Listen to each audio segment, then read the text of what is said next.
मित्रों, आज हम पढ़ेंगे ग्रॉस डोमेस्टिक प्रोडक्ट, सकल घरेलू उत्पाद। इसको जो है शॉर्ट फॉर्म में हम जीडीपी भी जानते हैं। किसी देश की घरेलू सीमा के भीतर एक वर्ष में उत्पादित सभी अंतिम वस्तुओं एवं सेवाओं के मौद्रिक मूल्य को सकल घरेलू उत्पाद यानी जीडीपी कहते हैं।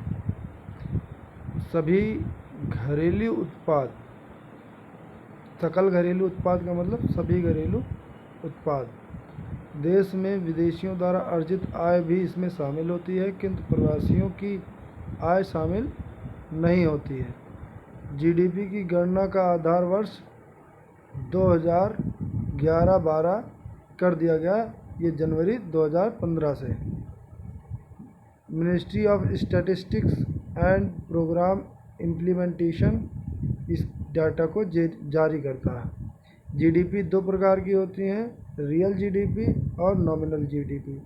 अब रियल जीडीपी क्या होता है? जो आधार वर्ष है, जिस पर उस आधार वर्ष जो निश्चित किया गया है उस पर अगर गणना हो तो उसको रियल जीडीपी कहते हैं।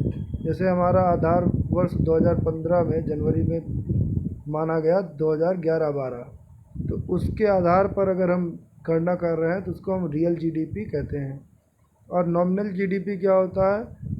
जिसे वर्तमान वर्ष में जो मूल्य की गणना करते हैं, यानी वर्तमान वर्ष को ध्यान में रखते हुए या विगत वर्ष को ध्यान में रखते हुए भी आप, जैसे Q1, Q2, Q3, Q4, तो अगर Q1 की गणना करनी है तो हमें विगत वर्ष, वित्तीय वर्ष को जो है ध्यान में रख करके करना होगा।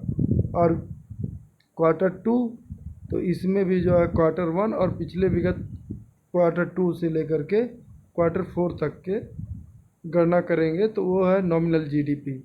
और नॉमिनल जीडीपी इन्फ्लेशन और डिफ्लेशन दोनों पर डिपेंड करती है।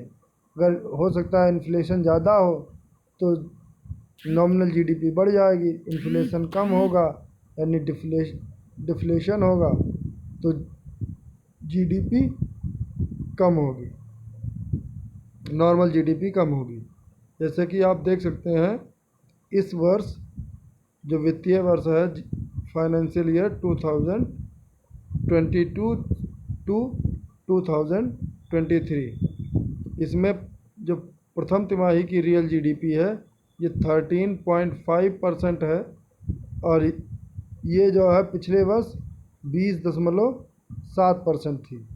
और इन्फ्लेशन की वजह से जो नॉमिनल जीडीपी है ये फाइनेंशियल ईयर 2021-22 में ये 32.4% थी।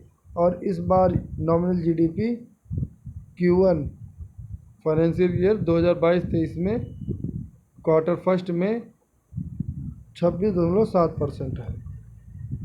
धन्यवाद।